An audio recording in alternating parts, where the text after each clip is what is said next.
Assalamualaikum warahmatullahi wabarakatuh. Perkenalkan, saya Tia Irwansyah, Prodi Ilmu Administrasi Publik, kelas karyawan, NIM 19101060. Di sini saya akan menjawab 3 pertanyaan dari 5 pertanyaan yang diberikan. Yang pertama, kenapa kapitalisme rentan menyebabkan kesenjangan ekonomi sosial? Yang kedua, kenapa liberalisme begitu digemari oleh masyarakat postmodern? Yang ketiga, apa keunggulan sosialisme sehingga dapat membawa Tiongkok meroket seperti sekarang?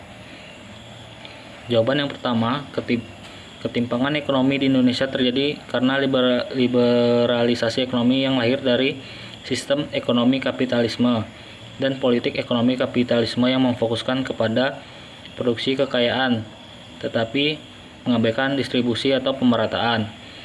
Dengan demikian, sumber daya alam dan komoditas strategis yang seharusnya milik umum justru dikuasai dan dimonopoli oleh para kapitalis, sehingga sistem ekonomi berbasis syariat Islam dapat melahirkan kesejahteraan dan menghapuskan ketimpangan. Karena fokus sistem ekonomi tersebut adalah distribusi kekayaan dan melarang keras monopoli terhadap barang-barang milik umum seperti SDA dan komoditas strategis. Kemiskinan merupakan masalah sosial terbesar umat manusia saat ini. Akibatnya, banyak yang mulai mempertanyakan kembali sistem ekonomi kapitalisme liberalis yang beberapa tahun terakhir dijadikan platform utama. IMF dan Bank Dunia telah gagal menjalankan fungsinya, membantu problematika ekonomi dan keuangan banyak negara dunia ketiga. Alih-alih resepnya manjur dan bisa membangkitkan perekonomian, yang terjadi malah pasiennya yang terdiri dari banyak negara miskin harus diamputasi atau dibiarkan sekarat. Kebebasan hak milik merupakan salah satu ide pasar kapitalis mengatur kepemilikan. Menurut ide ini, setiap individu berhak dimiliki barang-barang yang termasuk dalam pemilikan umum atau public property, seperti ladang-ladang minyak, tambang-tambang besar, pelabuhan, jalan, barang-barang yang menjadi hajat hidup orang banyak, dan lain-lain. Pembangunan yang bersandar pada paradigma ini jelas mengakibatkan terjadinya ketimpangan sosial. Akan terjadi akumulasi kekayaan yang melimpah ruah pada segelintir orang, sementara mayoritas masyarakat tidak dapat menikmati hasil pembangunan.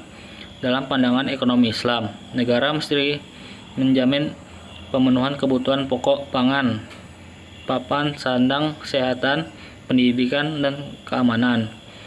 Jika seseorang tidak mampu memenuhi kebutuhan pokoknya dan keluarganya, kewajiban itu beralih kepada kerabatnya mulai yang terdekat. Jika tidak mencukupi, diambilkan dari harta zakat.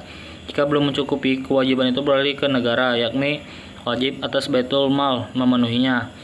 Negara bisa memberikan dalam bentuk harta secara langsung maupun dengan memberi pekerjaan. Sistem ekonomi kapitalisme yang saat ini banyak mempengaruhi undang-undang telah merusak kehidupan masyarakat Indonesia. Dengan diterapkannya sejumlah aturan yang berlaku kapitalisme, ketimpangan di Indonesia semakin tinggi. Yang kaya makin kaya, yang miskin makin miskin. Oleh karena itu, syariat Islam memiliki basis ekonomi syariah bisa menjadi solusi bagi ketimpangan dan kemiskinan yang saat ini terjadi di Indonesia saat ini. Patokan kesejahteraan kerap diukur melalui pertumbuhan ekonomi, padahal pertumbuhan ekonomi tidak selalu mencerminkan kesejahteraan masyarakatnya. Pertumbuhan ekonomi bisa terdongkrak oleh semakin kayanya orang yang sebelumnya sudah kaya. Adapun orang miskin justru tidak mengalami pengurangan, bahkan sangat mungkin untuk bertambah miskin. Oleh karena itu, saya menilai kapitalisme tidak membuahkan keadilan bagi masyarakat. Pertanyaan kedua, kenapa liberalisme begitu digemari oleh masyarakat postmodern? Karena aliran postmodernisme didasari oleh ketidakpercayaan terhadap aliran modernisme yang dianggap telah mewujudkan cita-cita yang mereka agung-agungkan, yaitu ingin mensejahterakan seluruh umat manusia, tetapi malah sebaliknya. Postmodernisme merupakan intensifikasi yang dinamis, yang merupakan upaya terus-menerus untuk mencari kebaruan, eksperimentasi, dan revolusi kehidupan yang menantang dan tidak percaya pada segala bentuk narasi besar, berupa penolakan terhadap filsafat metafisis, filsafat sejarah, dan segala bentuk pemikiran totalitas seperti Hegelian, liberalisme, Marxisme, dan lain-lain. Postmodernisme dalam bidang filsafat dapat diartikan sebagai bentuk refleksi kritis atas paradigma modern dan atas metafisika pada umumnya. Liberalisme atau liberal adalah sebuah ideologi, pandangan filsafat, dan tradisi politik yang didasarkan pada pemahaman bahwa kebebasan dan persamaan hak adalah nilai politik yang utama secara umum. Liberalisme mencita-citakan suatu masyarakat yang bebas, dicirikan oleh kebebasan berpikir bagi para individu. Paham liberalisme menolak adanya pembatasan, khususnya dari pemerintahan dan agama, dan pemahaman di atas. Maka liberalisme dan postmodernisme mempunyai kesamaan, itulah yang menyebabkan liberalisme digemari oleh kaum postmodernisme. Soal yang ketiga, apa keunggulan sosialisme sehingga dapat membawa Tiongkok meroket seperti sekarang? Yang kelebihan ideologi sosialisme. Tentunya dapat beberapa pertimbangan yang dijadikan dasar bagi pemerintahan negara tertentu untuk memakainya salah satu ideologi sebagai ideologi ekonominya. Sama halnya dengan digunakannya ideologi sosialisme dalam kehidupan bernegara ini. Terdapat kelebihan dan menjadikannya berguna sebagai ideologi suatu negara. Apa saja yang menjadi kelebihan dari ideologi sosialisme? Berikut ini beberapa kelebihan ideologi sosialisme. Yang pertama, tingkat efisiensi yang tinggi. Kelebihan pertama dari penggunaan ideologi sosialisme sebagai ideologi ekonomi suatu negara ialah adanya tingkat efisiensi yang tinggi dalam kegiatan ekonomi. Kita dapat memahami efisiensi sebagai ketepatan dari pengguna atau pemanfaatan dari setiap sarana dan prasarana produksi. Faktanya, tingkat efisiensi dalam ideologi sosialisme ternyata lebih tinggi bila dibandingkan dengan efisiensi dalam ideologi kapitalisme. Hal tersebut dikarenakan beberapa faktor, yaitu sarana prasarana produksi tidak mengalami tertinggalan dalam kekuatan pasar. Sarana produksi diatur dan dikendalikan oleh otoritas perencanaan negara untuk menuju target ekonomi yang sesuai otoritas. Yang kedua, kesejahteraan masyarakat yang lebih besar. Jika di dalam ciri-ciri ideologi kapitalisme kita dapat adanya pembagian kelas dalam masyarakat karena tidak meratanya tingkat kesejahteraan, maka hal sebaliknya dapat kita temukan pada penerapan dari ideologi sosialisme ini. Di dalam ideologi sosialisme, kesenjangan di antara tingkat kesejahteraan masyarakat lebih rendah. Masyarakat pun dianggap setara derajatnya dalam kehidupan bernegara.